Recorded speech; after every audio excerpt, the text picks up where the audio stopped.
We want to come together this morning. I invite you to think of today, the ideas that we're sharing today are part of a sequence that is leading up to the end of the year, the end of the liturgical year, if you want to call it that, the end of the calendar year.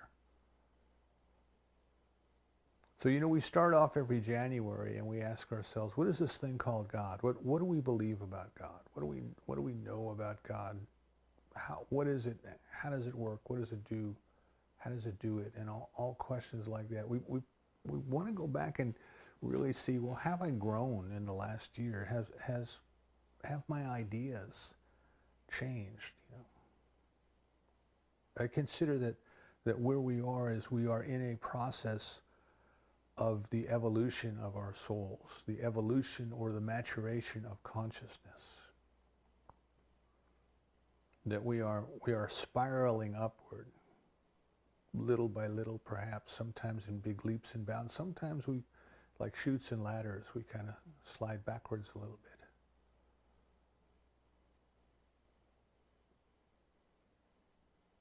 But what we are becoming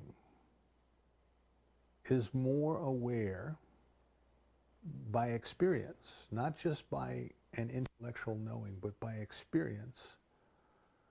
We are becoming more and more aware of the spiritual nature of our bodies, of our lives, of our circumstances, and of the world around us.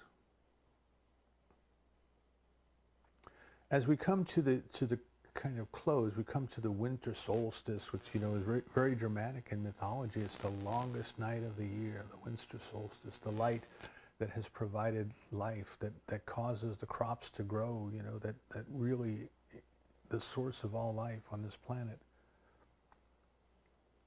The physical life that we see is the sun. And here you can imagine people who were more aware of that, people who lived outdoors, who made their livings from the crops in the field and from the animals, keenly aware of the interrelation between the sunshine and life. And here the sun is going away, little by little at this time of the year, until finally it reaches its the darkest night of the soul, the darkest night of the year, and then it comes back. So it's sort of an ending, and it's sort of a new beginning. You can see how a New Year festival, a New Year holiday would take place around this time. And religious festivals are in fact placed, at this time of the year to kind of acknowledge the relationship between the physical source of life, the sun, as we see it, and the Creator, the divine, love, God, nature, spirit, whatever it is that we choose to call it. So this is an opportunity for us once again as we come into this Advent season. Advent meant a time of preparing for the coming of a very important person. That's what an Advent period was. And of course, in Christianity, that very important person is the child Jesus, who's born on Christmas Day. And what I'd like us to consider as we go through this day, that maybe there's another idea. Maybe there's an idea that kind of builds off of this concept of Advent, this idea of preparing for the birth of the baby. And to consider that what we're truly preparing for is the birth, again, because we did it last year and the year before, but hopefully to a greater degree this year, the birth of our own experience, and I'm saying experience, not our own idea, not our own concept, but our own actual experience of the presence of God right here, right now, within. Dr. Holmes gives us the definition of the Christ as being that point where the divine becomes human. And by that definition, it's within every one of us. You know, just like the song, it's in every one of us. So I'm inviting everyone to kind of take things to a deeper level this year, take things to a more personal level this year than hopefully we ever have before. It's not to say that we haven't done it before, but because what we are becoming is more and more aware every day, every week, every month, every year. We're becoming more and more aware of the spiritual nature of the universe, which includes us.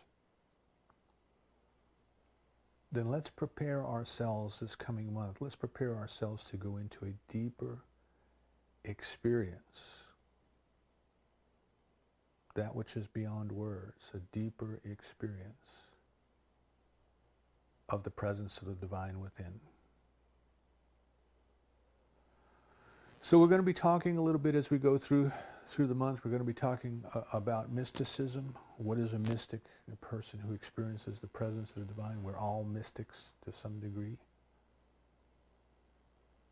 What does Dr. Holmes mean in the teaching of the science of mind when he talks about finding the Christ? What is the Christ?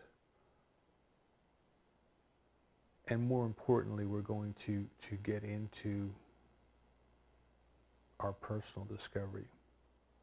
And then for Christmas, the Christmas holiday itself, we will look at how the traditional Christmas narratives, both in the four Gospels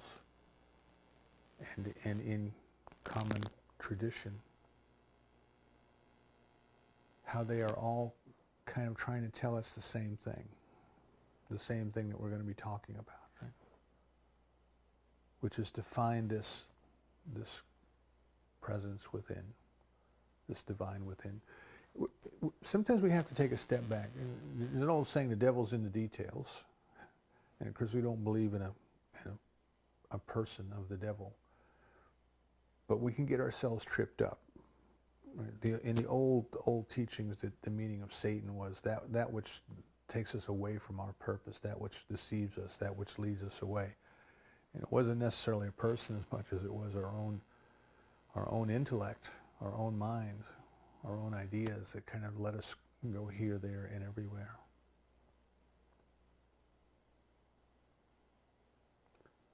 So in the details, we sometimes lose sight of the forest.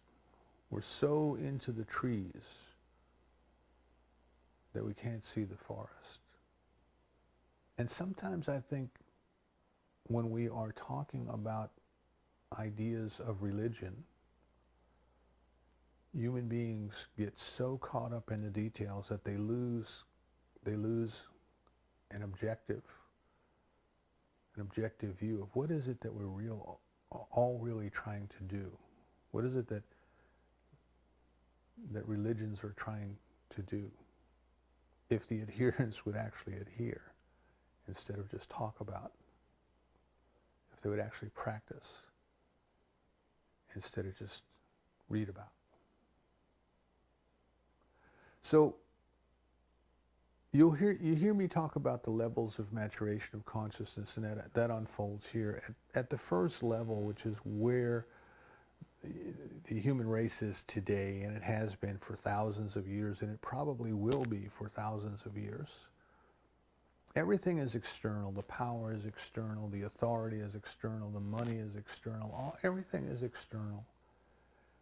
And we are trying to figure out, we as human beings, we're trying to figure out how this game is played. How is this game of life played? And in that regard, behavior is very important. It's how you behave that's important. And people judge one another by their behavior. Even though they're told in Scripture, judge not, doesn't stop them. They judge by behavior. And everything is, in that worldview, everything is very much oriented towards behavior. The Ten Commandments are rules of behavior. Do this, don't do that, kind of things. And everything is focused pretty much on materialism, material things. And you can see that. You can see that come out to play if you just look at the news and the headlines. And we're focused very much on who's getting the most wealth, and who's acted appropriately, who's acted inappropriately, all these kind of things. And that's the majority of what we're focused on. I'm not saying we shouldn't focus on these things at all, but what I'm saying is our society seems to be consumed in those details. That's the point I'm trying to get to. We're caught up in the details.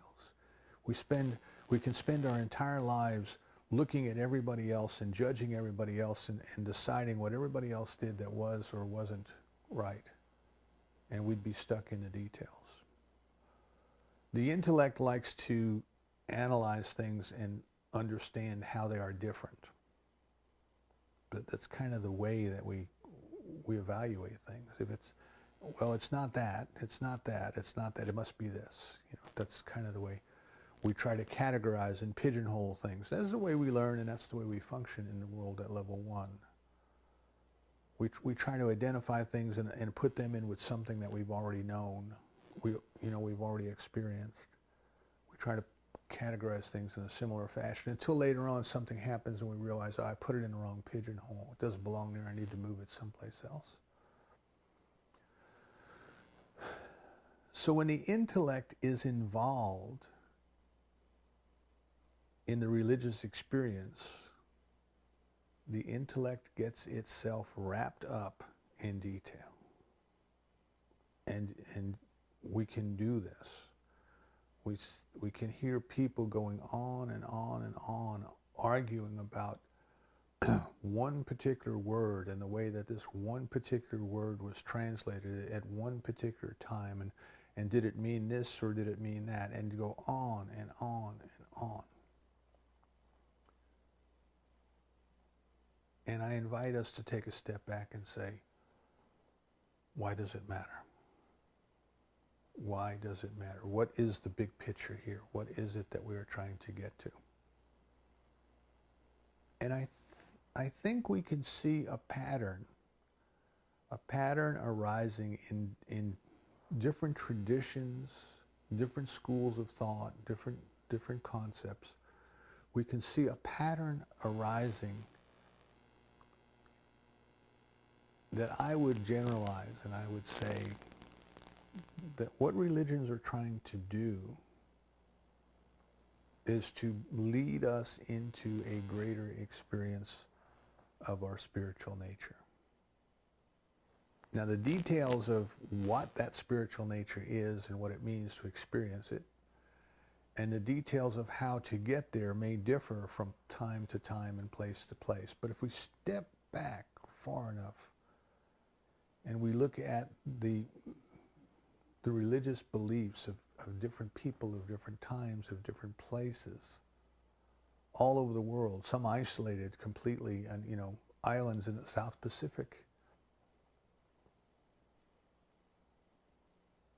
Consider that we are all, as human beings, we are all trying to move ourselves forward into a greater experience of this spiritual life, whatever that means. So we look at, in our culture here in the United States, we are greatly influenced by the Bible. And the Bible as we have it is a combination of the Hebrew Bible called the Old Testament and the Christian Bible called the New Testament. And even with that, even having said that, there are many different iterations of it, many different versions of it. Some versions include books, some versions deliberately exclude books, and you can see people reading it and say, well, I don't agree with it, so it doesn't belong in here. Other people reading something saying, well, I do agree with it, it does belong in here. And it's very much a creation, an assemblage that varies from place to place and time to time and culture to culture. But if we step back and remove ourselves from the argument over, well, is the King James Version the only accurate version? Is the Aramaic version the right version? All these kind of things, the translations. I mean, we have to look at where it starts at the book of Genesis and look at where it ends, the book of Revelation. And at the very beginning, at the very start, human beings, represented by Adam and Eve, human beings are in a place where they are consciously aware of God's presence. Now, they're not fully, we would say they're not fully enlightened or fully realized beings yet, because right? They still have human frailties and human faults. But the scene that we get of Adam and Eve walking with God in the garden in the cool of the evening, metaphorically, this represents a part of us where our souls, our spirit, our authentic selves. Right? This is what we're trying to become, our authentic selves.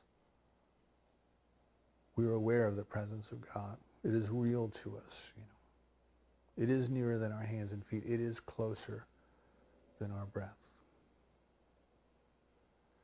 And then something happens, you see. Something happens that modern theology would call the fall of man. Human beings decided to enter into the experience of the knowledge of good and the knowledge of evil. Notice it doesn't say the reality of good and the reality of evil. It says the knowledge of good, the knowledge of evil. So we entered into an experience of separation, an experience of duality.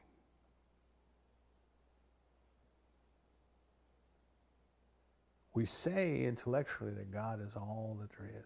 God is the only power. God is the only source. And then we human beings, we conduct our lives fully rooted in the belief in two powers. Fully rooted in the belief of separation. Well, God is good, but we're human beings, you know. And God has everything that there is and provides itself with everything that's required, but we suffer lack and limitation. And God is perfect health, but we suffer from sickness. There's this duality. There is this belief in two powers. And remember, both in the book of Genesis, Adam and Eve are expelled from the garden, and there's two guards put at the gate of paradise, keeping them out. And in Buddhism, we have the same symbology. We have the Buddha sitting in a cave, meditating with his hand up in a kind of the stop sign, like a crossing guard holds up the palm of their hand to stop traffic. And there's two scary looking creatures outside the gate. And what that's symbolizing for us is that we're trying to get back in. And we're trying to get back into that garden. We're trying to get back into that very real experience of our awareness, our conscious awareness of our unity with the presence of God. That is what we're trying to do. The things that are keeping us out, the two things that are keeping us out, are our fears and our desires. Our fears and our desires, creations of the intellect and the ego. That's what's keeping us out.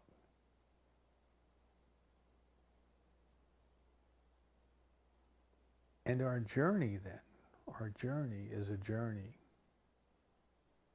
of remembering, of rediscovering what we once knew, perhaps in a long, long time ago in a faraway place, like the beginning of the Star Wars movie says. In this mythical garden, wherever we were before we came to Earth to have this experience, there's a part of us that remembers. There's a part of us that knows. So this is where in our culture it begins. Now you might say in other cultures there's similar ideas. Buddhism will tell us, well, we don't know how the game started. We just know that we're here and the game started, and here's how the game works. Suffering exists. That's a fact. Suffering does not need to exist. It exists because of our erroneous thoughts, beliefs, and emotions. Let's stop engaging in erroneous thoughts, beliefs, and emotions. And then let's dissolve the vessel, the ego consciousness that is responsible for the erroneous thoughts, beliefs, and emotions. In our Western culture, we would say it was sin. It was sin that caused all of the problems. That we used to be in this place and it used to be wonderful, but we decided to go against the Word of God, and therefore we sinned. Erroneous thoughts, beliefs, and emotions. In Hinduism, we would say mankind has had ignorance heaped upon itself. Heaped upon itself. And we say, well, who did the heaping and why? And the explanation that, to me, at this point in my evolution, the explanation that kind of feels right is that we, you and I, our souls, what we are, is we deliberately chose to forget most of what we knew so that we could come here into this world and we could have a new experience and learn and grow in some unique and wonderful way. If we came into this world fully enlightened, there would be no further place for us to go, no other way for us to grow. This idea comes also from some esoteric teachings, some mystical teachings. And it's important to remember that people will look at the scriptures and say, they are what they say at face value. That's level one. Level two will say there's another meaning. There's another meaning that has to be interpreted, an esoteric meaning. This is when we're into learning and growing. And then level three, which is the mystical level, will say there's something to be discerned. And we have to understand there's a difference between discerning and understanding intellectually. So we start off with this idea then that we're in this experience, aware of our relationship with the presence of God. And as the esoteric teaching would say, is we didn't fall. We chose to come into an experience where we temporarily forget, where we have gone into a state of ignorance. As Genesis tells us, Adam went into the dream, but it never tells us he woke up. We have come into this experience that seems oh so real to us,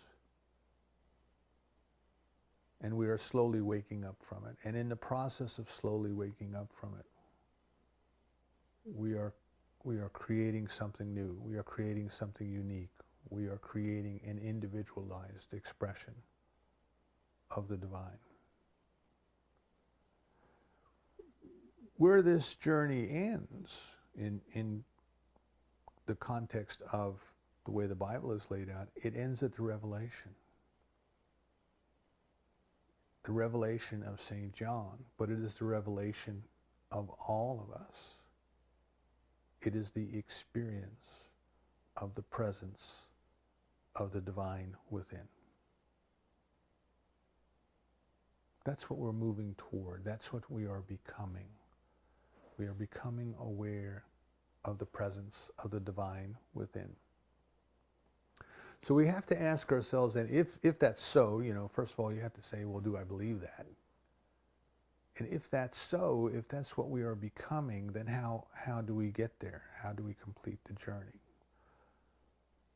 So I would suggest the first thing that we want to do is step back, as I say, get back from the trees so we can see the forest, get back from the details, and say, rather than arguing about a dot or a jittle that was written over one vowel or under one vowel 3,000 years ago and what it means and all of that. We want to understand that these are all details that are going away anyway.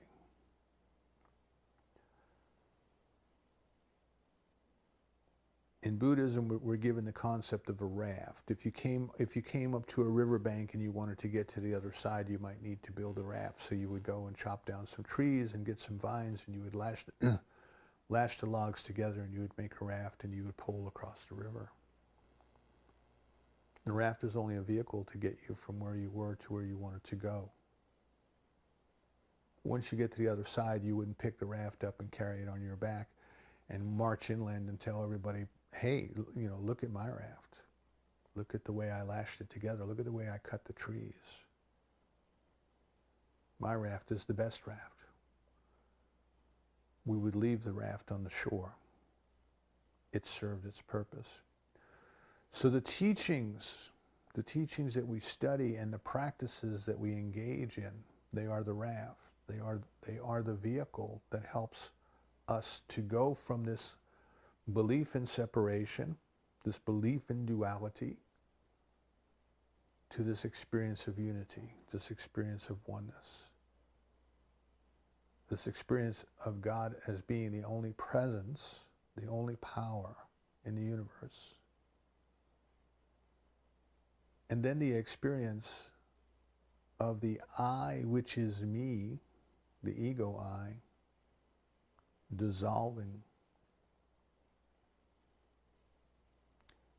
its idea of separation and recognizing that I of my own self do nothing.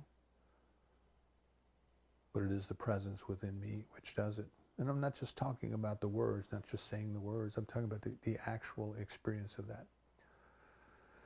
So we start out at this level one, and we're very interested in rules and regulations and judgment and following the letter of things, even if we don't understand the spirit of things. We move into level two, and level two is where we get into our teachings, and we get into studying and learning, and we want to grow, and we want to know, and we want to listen to talks, and we want to read books. We want to further our understanding. And that's a part of the journey. That is a part of the journey, and it's a very important part of the journey.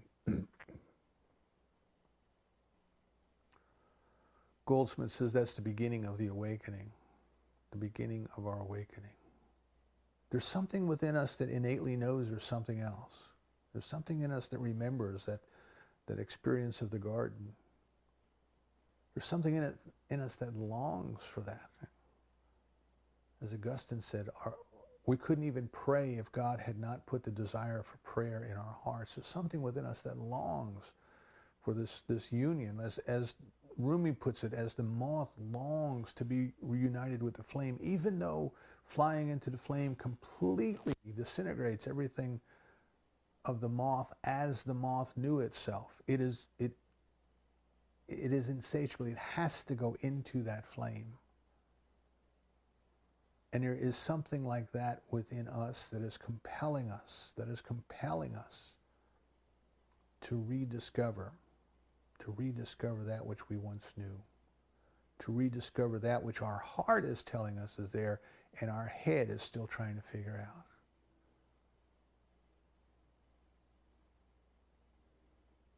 We want to learn, we want to grow. We can't get enough.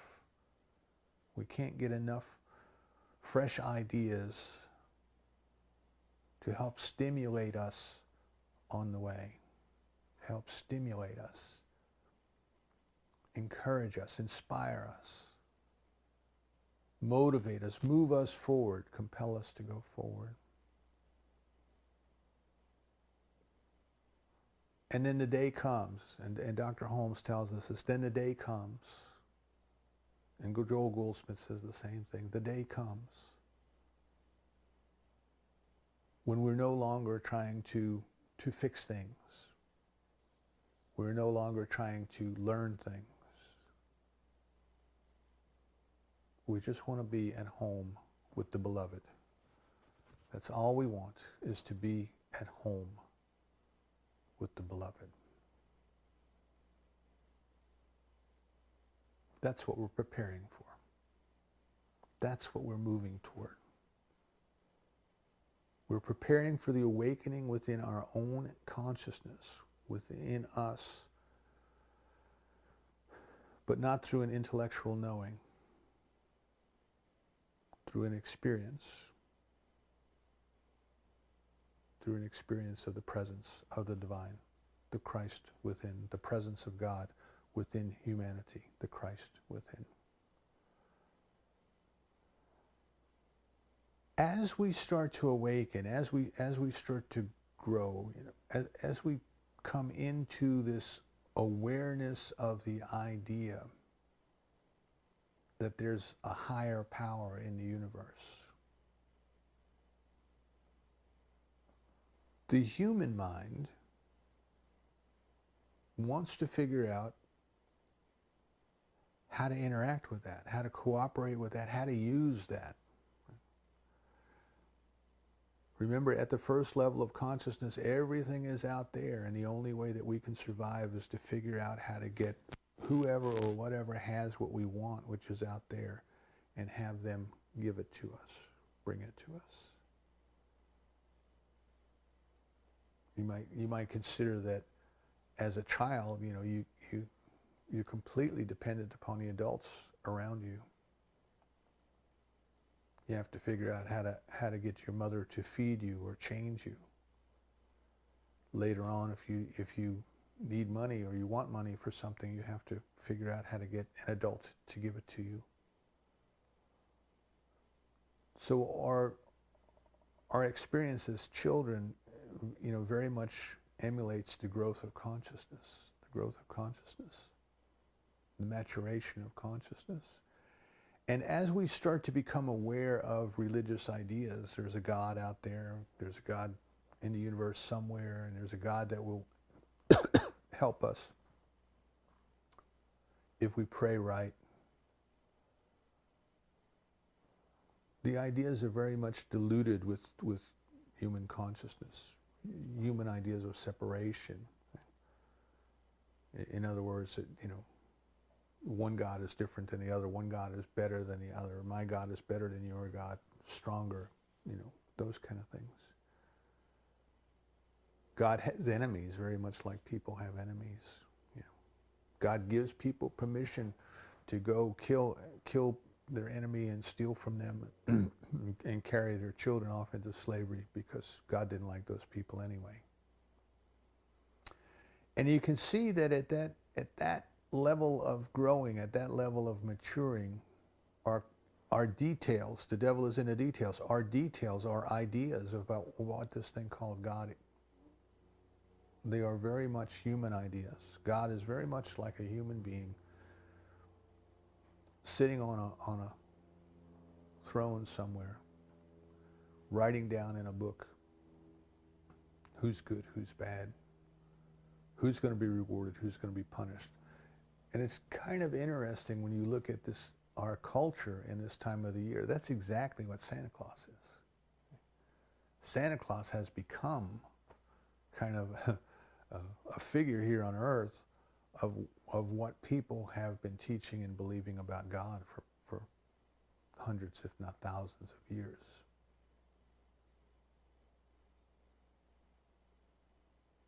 But if we can think about it, we can say that there can be no such God. There can be no such God that would create us out of itself and then withhold anything from us. There can be no such God who would punish us. There can be no such God who would send us troubles to make us grow or send us sickness to make us stronger. There must be another explanation, because it can't be that which is everything could withhold from any part of itself. That it could even know us as being separated from itself, but only know us as being part of itself. So our spiritual awakening then, our spiritual journey, what we're becoming together is we are breaking out of this pattern of trying to see, well, how can I bring God down into my human affairs and make my human affairs better? In other words, make me richer, make me prettier, make me healthier, all these kind of things that the human, pleading for a better human condition, beseeching for a better human condition, the kind of things that human beings do, we start to recognize that that's not what we want to be doing. Now we do that, we all go through that phase, we all do that. Right? There's a power in the universe and we can use it. But that's a stage that we go through. It's a phase that we go through. So our growth then starts out with a period of learning, a period of listening to other people, of taking instruction from teachers who have written books and given talks and all these sorts of things. But basically we start to listen to the ideas that there is this something, and we can experience it. And that's an important stage of our growth, but it's a stage of our growth. It's the beginning of our growth. It's not the end. We don't want to stay in school forever.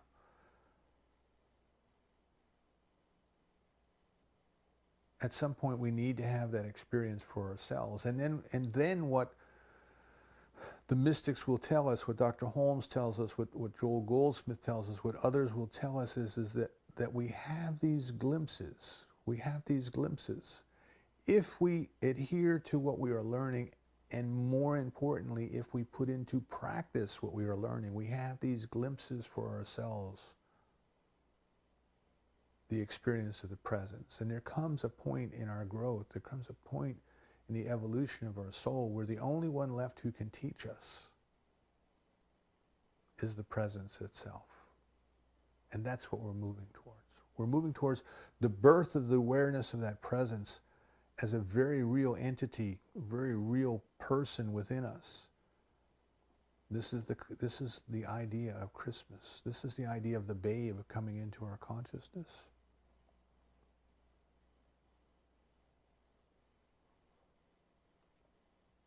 But we wish to move away from obeying only the letter of the law without even understanding why it's there,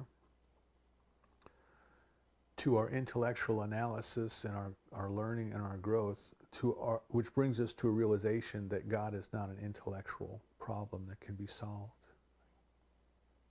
God is not a puzzle. I was reading different definitions of intelligence this morning, and one of the definitions said that intelligence is the ability to solve a problem or to create a product of value in a particular culture or setting. Now I realize there may be a lot more to the definition that I didn't get from just that one-liner. But I thought, yeah, that's level one, right? That's level one. If there's no problems to be solved, there'd be no intelligence. That's where that definition would go. So God doesn't have any problems to solve, therefore God can't be intelligent. See where that logic takes us. So what we have to recognize is that the intellect is limited.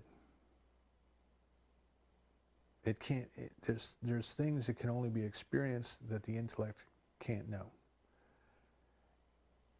And in our culture, we tend to analyze things and say, well, does it make any sense? Does that make any sense? As if making sense made it true, as if making sense made it real. And we have to come to a realization that there are things that don't make any sense to the intellect, but nevertheless they are. Tell me intellectually about love. Tell me about the experience of being in love. Tell me about the experience of being with your beloved. And put it into terms that make intellectual sense.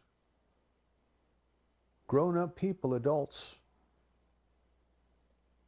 when they get together with their beloved, they speak in baby talk. They speak in coos and speak in little sounds that just mean, I love you. I'm so happy to be with you. You're precious to me. But it doesn't make sense. It doesn't make sense. And what we want to come to realize, and remember today we're just kind of getting into where we're going for the rest of the month, but what we want to realize is you're never going to discern God intellectually. The teachings point the way, and the teachings give us a practice that we must engage in, but it is the culmination of the learning and engaging in the practices of meditation, of affirmative prayer, of visualization. It is these practices that allow the soul to undergo the change.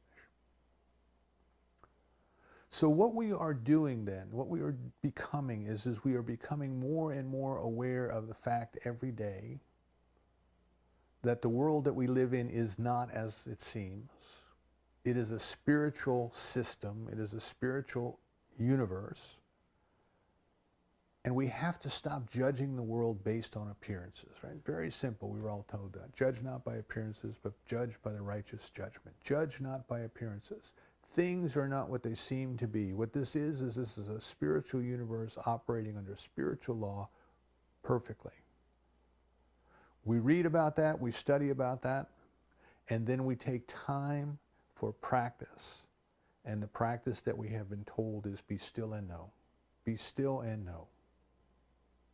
In Zen, it's just sit down, be quiet, and meditate. Do your zazen.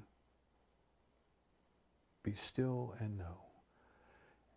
The mind will chatter back and forth at us. The mind will distract us. Our body will tell us that we've got to change positions. All of these things. Be still and know.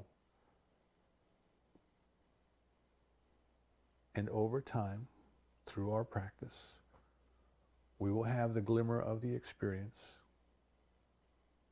that goes beyond words. Then more and more. Then more and more. Then more and more. Goldsmith suggests through his students that they meditate 5 times a day. And when they meditate, they can take a phrase or a word like love or peace or God, and they can just repeat that sort of as a mantra. But that one of those 5 periods a day should be for nothing. No particular purpose, no particular word.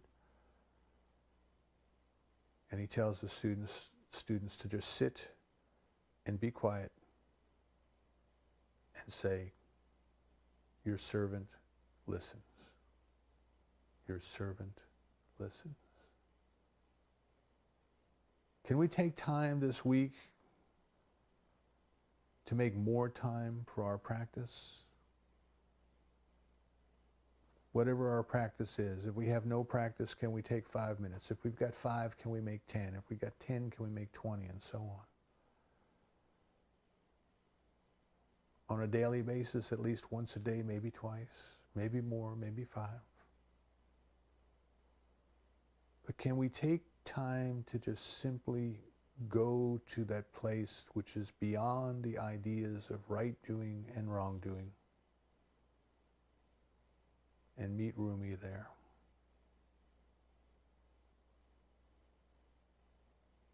That is what we're becoming. We will never be more spiritual than we are right now. But we can become more aware through experience of our spiritual nature. I invite you this week.